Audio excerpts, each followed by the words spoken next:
31 Rajya Sabha MPs from 7 opposition parties submitted a notice to the Vice President, who is also the chairman of the Rajya Sabha, seeking the impeachment of Chief Justice Deepak Mishra. Here are the allegations: that he misused his authority by sending politically sensitive cases to particular judges to influence the outcome. You might remember that a few months back, 4 senior judges of the Supreme Court went to the media expressing concern regarding the conduct of the Chief Justice. Another allegation is that the Chief Justice has not asserted the independence of the judiciary, especially with the government interfering in its working. There are also audio tapes in the Prasad Educational Trust case, which talks about bribes being paid to senior officials of the Allahabad High Court and the Supreme Court, which the opposition believes is a reference to the Chief Justice. More on this allegation. The trust-run Prasad Institute of Medical Sciences was found guilty by the Medical Council of India for non-compliance of its requirements. So, the government barred it from admitting medical students. The trust moved both Supreme Court and Allahabad High Court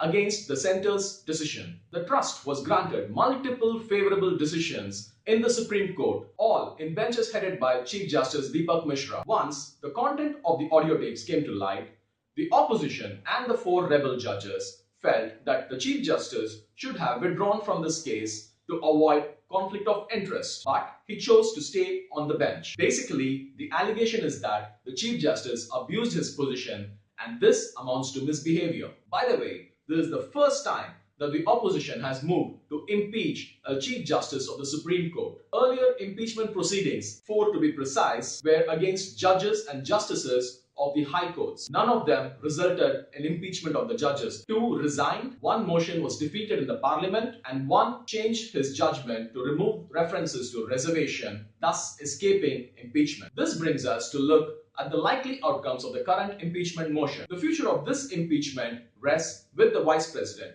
the chairman of Rajya Sabha. He has 3 options: reject the motion citing lack of evidence, accept the motion but delay the proceedings, given that the Chief Justice Deepak Mishra is set to retire on October 2nd this year, and third, accept the motion immediately. In this case, the chairman of the Rajya Sabha forms a 3-member committee comprising a senior judge of the Supreme Court, a judge of the High Court, and a distinguished jurist to investigate the charges. If the committee accepts the charges, then it is taken up for discussion in the Rajya Sabha. It needs a special majority of at least 2/3 of the members present and voting in the House. If it passes the Rajya Sabha, it is taken up for discussion in the Lok Sabha. The special majority rule applies here as well. The President will then be approached to remove the Chief Justice. I personally don't see this happening, as the opposition does not have the numbers to push this through. Some opposition leaders like Manmohan Singh and P. Chidambaram have not signed this notice. Trinamool Congress and DMK have also stayed away. So why did the opposition go ahead with this impeachment motion?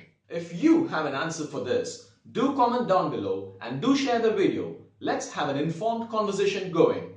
But do remember that the Chief Justice Deepak Mishra is on the bench of 2 very important and very sensitive cases, Aadhar and Ayodhya. The verdicts in both these cases are bound to affect the fortunes of political parties in the upcoming Lok Sabha elections in 2019, and also will have a lasting impact on Indian society and India as a nation. This is Nizam at 47 Akbar Street signing off. Thank you.